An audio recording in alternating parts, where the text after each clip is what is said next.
At the same time, our neighbors in Newark added a rent increase cap for non-rent controlled units. Another huge win. Which side are you on? Which side are you on? We got a couple of text messages last week. If you're listening to us as a podcast and you want to send us a question via text or through the voicemail line throughout the week, you are welcome to do so. The phone number is 844-899-TVLR. That is 844-899-8857. This first one is from Jack from New Jersey. Last week, after a year of canvassing, phone banking, and other organizing, my DSA chapter celebrated a great victory as our right to counsel and development impact fee ordinances, which provide legal services free at point of service to tenants funded by the development fees, passed unanimously at the Jersey City Municipal Council. I mean, that is big. At the same time, our neighbors in Newark added a rent increase cap for non-rent controlled units. Another huge win. There's also a good deal of labor tension around development in New Jersey. Concerns in Jersey City include serious unsafe working conditions and outsourcing of labor to non-union shops in different parts of the state.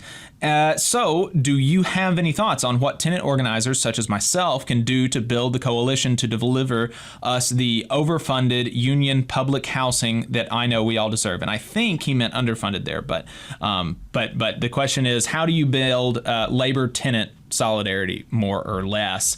And, Adam, as you have been in the you've been both in like a community organizer type role and a labor organizer type role. And so what are some of your initial thoughts there about how to build solidarity between these two groups? Yeah, the first thing I would say is that I don't have a ton of background or experience or knowledge when it comes to tenant organizing. And so that's not a specialty, that I have by any means. It's something I'm interested in and hope to learn more about. And so my first thought is, from this comment, we probably should talk to some folks who are experts in this, right? And I think the same goes for Jack and for his comrades. There are people out there who are, smarter than us when it comes to this stuff, and could certainly be helpful, I think, in like devising strategies or maybe finding contacts. And so I always like to find out, okay, who knows what it is that I'm interested in? Like who are the experts? Who has contacts that can help me? And a couple other things I would say the unions ought to be surveying their members to see where they live. And do they have mortgages or do they rent? Do they, have multifamily households? Do they multi-generational households? Like, I think our unions should be figuring out more information about us as members and the way we live. And I think that would be extremely relevant to this situation. And so, maybe the Labor Council there can do a survey of its membership and start talking this up at the meetings of the various member unions, and get members to participate and let folks know, where they live and what their conditions are. Because I think having that information would be extremely valuable. And so if there's a possibility for the tenant organizing community and the labor organizing community to collaborate on some sort of survey, that would be even better, I think. So that's a couple of things I'm thinking.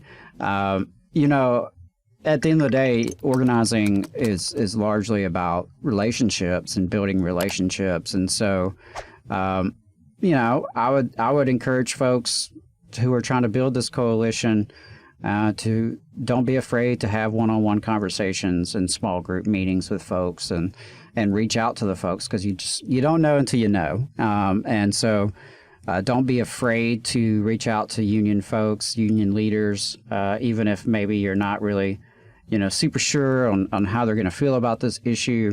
I think at least building connections and having conversations can bring you further down that road of having a good coalition. And just, there are going to be distinct interests, right? And so the unions have to protect their members, and sometimes that can be in a sort of narrow sense, which can push up against like bigger picture issues. So there's always that tension that can come into play. But there again, I think that's where, having relationships of respect and trust can really help break through some of those tensions. So those are a couple of thoughts. Find some experts and do your research. Research is very, very important. Some folks skip that part of the organizing and go straight into like one-on-one conversations or planning actions or, building a committee of some kind. But you got to do your research as well. And so getting information about housing as it exists in the city, getting information about who lives in the housing and what are some patterns perhaps that you could point to. And then, like I said, identifying those experts and working with folks to build your list of contacts. And talk with these unions and figure out, what are their priorities? Are they even thinking about this issue? If they're not thinking about this issue, why not? Because it affects their members, obviously, right? I mean, where they live, how much they have to pay to have housing, that's very relevant to the unions, even if it's maybe outside the scope of their collective bargaining agreement or, their dealings with a particular employer. So there's common interest there. There's common ground to be found. And I think it sounds to me like there's really exciting organizing happening up there in Jersey City. So keep that up and keep the momentum going. And don't just sit back like, okay, we won some. Yay, we won. Like, it's easy to lose momentum sometimes when you're winning because it's, everybody gets tired. Folks get tired. Folks want to go out on top. They feel like they just won something, and now they can kind of sit back. And but wins can create more wins if you really channel the momentum.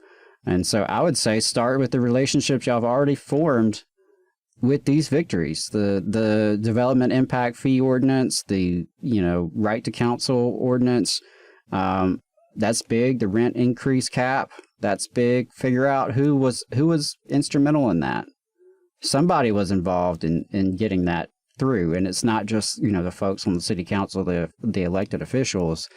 They were being pushed by somebody, right? So those are just some thoughts I have around that. Again, it's not something in my expertise, but just some thoughts. And I really appreciate the comment, and I appreciate all the organizing that they're doing up there. And really wishing y'all a lot of luck in growing this coalition.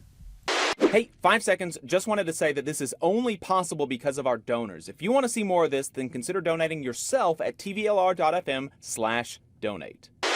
Yeah, absolutely. And I would definitely I would definitely echo what Adam said about, just calling people and just initiating conversations. I think that's a very powerful, that can be very helpful. And keep track of that. And keep track of it. Keep notes mm-hmm. and map out who knows who and who in what union and yeah, keep track of that for sure. Yeah, and because the connection that labor unions have to tenant unions, that worker organizers have to tenant organizers, is really pretty intuitive, right? And that connection is that workers have to live somewhere, and typically they live where they work, or a lot of times they live where they work. And if they were working in cities like New Jersey or New York, then they are faced with the ridiculous cost of housing, right? So it would not seem like there would be a conflict there between the work that you're trying to do as a tenant organizer and the work that they're trying to do as union organizers. And I don't know, Jack from New Jersey, if you typically listen to us as a podcast, but while Adam was talking, I found a few articles that may give you some ideas, and I put them in the YouTube chat. So if you typically listen to us as a podcast, head on over to the live stream that was on the 24th of June. And you can see in the YouTube chat 3 articles that I linked to. One was in Labor Notes. The title is "Housing is a Worker Issue, Why the Labor Movement Should Support the Beyond Recovery Campaign."